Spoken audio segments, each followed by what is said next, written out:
300 metre মান আহিয়ে এই গেটখন পাব আখিনি পাবহি আহি পেলাই ভিতৰলৈ সোমাই আহোঁতেই আৰু প্ৰথমখন হোটেল পাব এই হোটেলখনে আমাৰ য'ত অসমৰ বিভিন্ন প্ৰান্তৰ পৰা ভকত বৈষ্ণৱ আহে প্ৰসংগ হয় গতিকে আপোনালোকে ৰাতিপুৱা যদি ভাবে 5 বজাত আৰু তাত জুই আহি যায় আপোনাৰ বিনা খৰিত মানে এইটো হৈ যায় দিয়া হয় আৰু বাহিৰৰ চৌপাশৰ গেট আৰু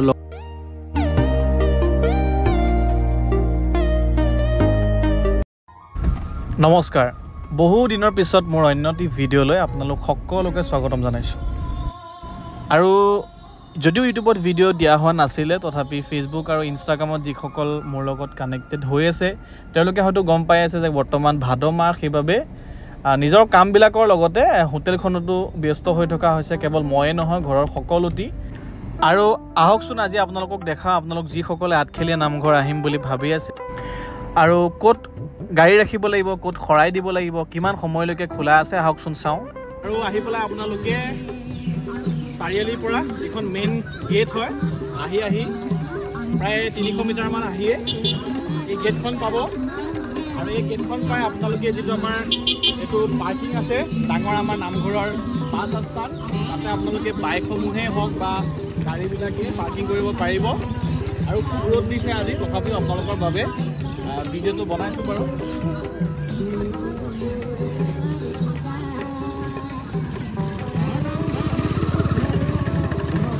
আৰু সহজভাৱে বুজাই দিওঁ এতিয়া আপোনালোকে এইখিনিতে আইলাম আঠখেলীয়া বুলি আইলাম আঠখেলীয়াটো দেখা পাব আৰু এই আইলাম আঠখেলীয়াটোৱেই যোৱা বছৰ অতি কষ্ট কৰি আপোনালোকৰ বাবে এইখিনি জেগাত সজাইছিলোঁ গতিকে ভাল লাগে আপোনালোকে ফটো মৰা দেখিলে আৰু এইদৰে আপোনালোকে গাড়ী বা বাইকখন পাৰ্কিং ক'ত ৰাখি পেলাই আহি থাকিব নামঘৰলৈ বুলি এইখন খোজকাঢ়ি আহিব লাগিব আপোনালোকে আৰু এইখিনি পাবহি আহি পেলাই ভিতৰলৈ সোমাই আহোঁতেই আৰু প্ৰথমখন হোটেল পাব এই হোটেলখনে আমাৰ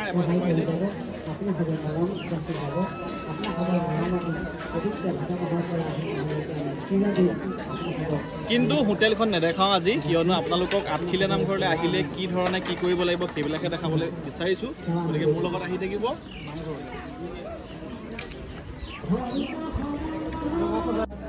আৰু আমাৰ হোটেলৰ কিনাৰতে লাগি আছে ৰুহি কুহি ষ্ট'ৰ য'ত নেকি আপোনালোকে নিজৰ শৰাই দ্ৰব্য বস্তুবিলাক ল'ব পাৰিব মুঠতে ক'বলৈ গ'লে নামঘৰলৈ আহিলে কিবা বুজি নাপালে বা চিনি নাপালে আপোনালোকে এবাৰ মোৰ ফেচবুক বা ইনষ্টাগ্ৰামত দি থোৱা ফোন নাম্বাৰটোত এবাৰ ফোন কৰি সুধি ল'ব আৰু এইদৰেই বৰ্তমান আঠখেলীয়াত এটি মেলা সদৃশ পৰিৱেশ হৈ আছে আঠখেলীয়া নামঘৰৰ ভাদ মাহৰ নাম মহোৎসৱত গতিকে আপোনালোক আহিব আমি আগ্ৰহেৰে ৰৈ আছোঁ আপোনালোকক লগ পাবলৈ কেৱল আমাৰ হোটেললৈ বুলি কোৱা নাই নামঘৰলৈ আহিলেও আপোনালোকক যাতে আমি লগ পাওঁ যিসকলে আমাৰ ইউটিউবৰ যোগেদি বা ফেচবুক ইনষ্টাগ্ৰামৰ যোগেদি চিনাকি আৰু নামঘৰৰ ভিতৰলৈ এই ধৰণে সোমাই অহাৰ পিছত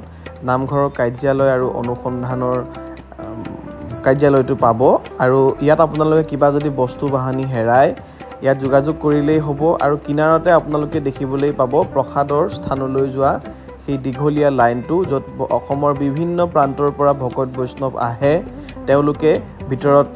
শৰাই দি আৰু প্ৰসাদ লয় সেইটো বাটেৰে আৰু এইফালে আপোনালোকে দেখিছে যে চাকি বন্তি জ্বলাই আছে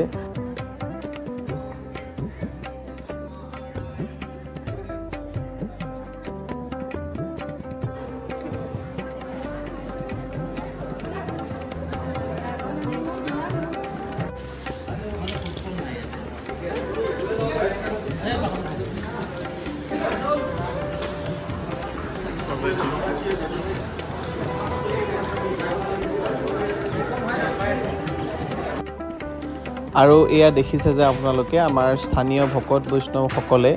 আপোনালোকৰ সেৱাৰ বাবে ভগৱন্তৰ সেৱাৰ বাবে অহৰ্নিশে ইয়াত লাগি আছে কামত তেওঁলোকে শৰাই ৰেডি কৰা প্ৰসাদ আপোনালোকৰ বাবে ভগৱন্তৰ সেই ওচৰৰ সেই প্ৰসাদকেইটা সাজু কৰি তোলাৰ বাবে তেওঁলোকে কষ্ট কৰি লাগি আছে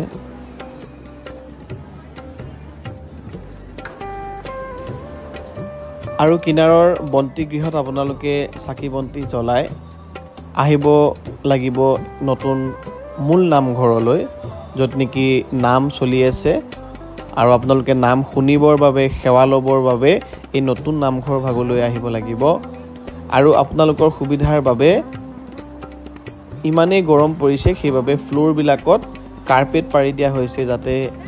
গৰমটো সহ্য কৰিব পৰা বিধৰ হয় কাৰণ নহ'লে এই ভাদ মাহত যথেষ্ট গৰম হয় আপোনালোকৰ সুবিধাৰ বাবে যথেষ্ট কৰা হৈছে গতিকে আহক আপোনালোক আঠখিলীয়া নামঘৰলৈ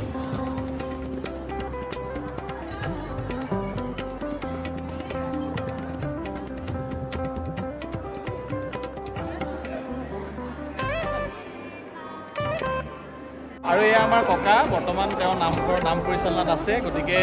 আমাৰ যেহেতু 4 প্ৰসংগ হয় আঠখিলীয়া নামঘৰত গতিকে প্ৰসংগ হোৱাৰ সময়খিনি আমাক ককাই কৈ দিব ৰাতিপুৱা আৰু সন্ধিয়ালৈকে 4 প্ৰসংগৰ সময়খিনি তুমি কৈ দিয়া আমাৰ ৰাতিপুৱা এতিয়া বৰ্তমান ভাদ মাহটো পুৱা প্ৰসংগটো 5 বজাত হয় আৰু দুপৰ প্ৰসংগ 11 বজাত হয় বিয়লা প্ৰসংগ 2 বজাত আৰু সন্ধিয়া প্ৰসংগ 6 বজাত এই 4টা প্ৰসংগ হয় গতিকে আপোনালোকে ৰাতিপুৱা যদি ভাবে 5 বজাত আৰু সন্ধিয়া আহিলে আপোনালোকে 6 বজাত আপোনালোকে প্ৰসংগৰ বাবে আহিব পাৰিব নাম শুনিবৰ বাবে আৰু আমাৰ নিশা 10 বজালৈকে যিহেতু বৰ্তমান গেট খোলা থাকে গতিকে আপোনালোকে আহোঁ বুলিলে সন্ধিয়াও আহিব পাৰিব বৰ্তমান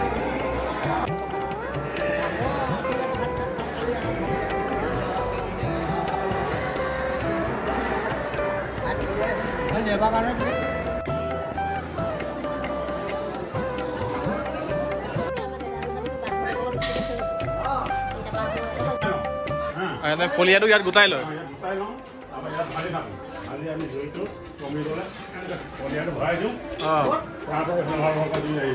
তাত জুই আহি যায় মানে বিনা খৰিত মানে এইটো হৈ যায় আচ্ছা খৰি নালাগে গেছ নালাগে মানে এই ধৰণে গোটেই ভাদ মাহৰ ৰাইজৰ বাবে হৈ যায় আৰু ষ্টকত আছে আমাৰ আচ্ছা আৰু এই ধৰণে আমি পানী বনাই ইয়াত চাহ বনাই ইয়াত এইটো গৰম হৈ থাকিব ইয়াত ভাপতে গৰম হৈ থাকিব ইয়াত আমি এনেকৈ কেটলিটো বহাই থৈ দিওঁ গতিকে ৰাইজে চাহ খাওঁ বুলিলে নামঘৰৰ এই চাহ খোৱা গৃহত খাব পাৰিব আৰু প্ৰত্যেক দিনাই আমাৰ এটা খেলৰ পৰা ইয়াত জলপানো খুওৱা হয় গতিকে তাতো আপোনালোক আহিব পাৰিব গতিকে এই ধৰণেই এটা পৌৰাণিকভাৱে আৰু লগতে খৰিবিহীনভাৱে আমাৰ নামঘৰৰ চাহ দিয়া পৰ্ব এই ধৰণে সম্পন্ন হয় গতিকে এইবাৰ বিভাগত আছে এইজন আমাৰ খুৰা এজন গতিকে তেওঁ পৰিচালনা কৰি আছে চাহৰ বিভাগটো এবাৰ নহয় জানো হয় হয় ঠিকে আছে খুব ধুনীয়া পুখুৰীটো কিনাৰতে সন্মুখতে আপোনালোক আহিব পাৰিব আৰু এয়া আপোনালোকক দেখাবলৈ লৈছোঁ সন্ধিয়াৰ নামঘৰৰ এক পৰিৱেশ যিহেতু আপোনালোকক জনাইছিলোঁ যে আমাৰ নিশা 10 বজালৈকে নামঘৰলৈ আহিব পৰাকৈ সুবিধা আছে মানে গেট খোলা আছে কিয়নো আপোনাৰ ভাদ মাহৰ আগমাহকেইটা মানে বাকী মাহকেইটাত আমাৰ 6 বজাত গেট বন্ধ কৰা হয় কিন্তু ভাদ মাহৰ বাবে 10 বজালৈকে নিশা গেট খোলা থাকে আৰু এতিয়া প্ৰায় আমাৰ 6:30 বাজিছে গতিকে আপোনালোকক দেখাবলৈ লৈছোঁ নিশাৰ ভাদ মাহৰ আঠখিলীয়া নামঘৰৰ পৰিৱেশ ঠিক তেনেদৰে এয়া গেট দেখিছে আপোনালোকে আৰু দিনত যি ধৰণে মানুহ আপোনালোকে দেখে বা দেখিছে সেইধৰণে সন্ধিয়াও আঠখিলীয়া নামঘৰত মানুহ হ'বলৈ লৈছে এতিয়া সঁচাকৈ বৰ ধুনীয়া এটা পৰিৱেশ সৃষ্টি হৈ আছে গতিকে আহিব আপোনালোকক লগ পাম আৰু নিশা 10 বজালৈ যিহেতু নামঘৰ খোলা থাকিব আৰু আমাৰ হোটেলো সেইধৰণে 11 বজালৈকে খোলা থাকিব মানে 10 বজাত নামঘৰৰ পৰা ওলাই আহিও আধা ঘণ্টা 1 ঘণ্টাৰ কাৰণে মানুহ থাকে গতিকে আমাৰ হোটেলো খোলা থাকে একদম এই গেটৰ কিনাৰত আলাইমাতখিলাৰ কিনাৰতে ব্লু কালাৰ বেৰৰ সৈতে গতিকে আপোনালোকে দেখিব কিন্তু আকৌ গৈছোঁ হোটেলখন পিছত দেখাম এতিয়া বলক নামঘৰৰ ভিতৰৰ দৃশ্য আপোনালোকক দেখাব চেষ্টা কৰিম এক মেলা সদৃশ পৰিৱেশ সৃষ্টি হৈ আছে আৰু সেইধৰণেই সকলো দোকানেই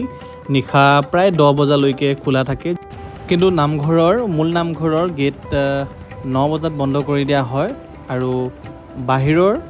চৌপাশৰ গেট আৰু লগতে দোকান পোহাৰবিলাক নিশা 10 বজালৈকে খোলা থাকে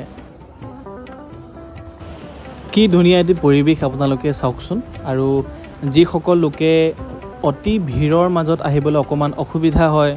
বা ৰাতিপুৱা আহি পাবলৈও দিগদাৰ হয় সেইসকলে সময় উলিয়াই পৰিয়ালৰ লগত খুব এটা শান্তিৰ পৰিৱেশত সন্ধিয়াৰ এই পৰিৱেশত নামঘৰলৈ আহিব পাৰে গতিকে আপোনালোকৰ সুবিধা অনুযায়ী যেনেকৈ আপোনালোকে ভাল পায় ৰাতিপুৱাই হওক দিনতে হওক বা সন্ধিয়াই হওক, কিন্তু সন্ধিয়াৰ পৰিৱেশটো বৰ ধুনীয়া।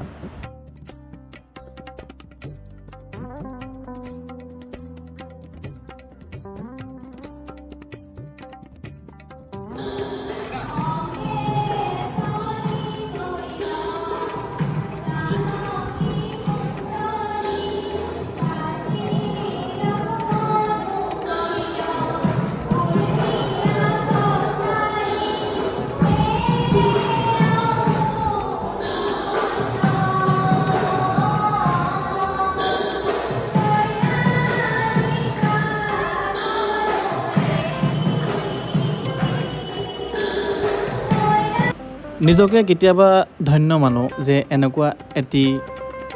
পৰিৱেশত, এনেকুৱা এটা আধ্যাত্মিক জেগাত আমি জন্ম পালোঁ। আৰু বৰ্তমান হোটেলতেই হওক বা নামঘৰতেই হওক অসমৰ বিভিন্ন প্ৰান্তৰ লোকক লগ পাইছোঁ, চিনাকিয়েই হওক বা অচিনাকিয়েই হওক, আচলতে ভাল লাগে। আৰু এইবাৰ হোটেলৰ এটি ভিডিঅ'ৰ সৈতে আপোনালোকক পুনৰ লগ পাম, তেতিয়ালৈকে ধন্যবাদ। আৰু কেনেকৈনো কি কৰিছোঁ, কি ওলাইছে আমাৰ হোটেলত, গতিকে কাকনো লগ পাইছোঁ, সকলোবিলাক দেখুৱাম অন্য এটি ভিডিঅ'ত। আৰু তেতিয়ালৈকে পুনৰবাৰ আপোনালোকক ধন্যবাদ জনাই আজিৰ ভিডিঅ'টোৰ পৰা বিদায় মাগিছোঁ।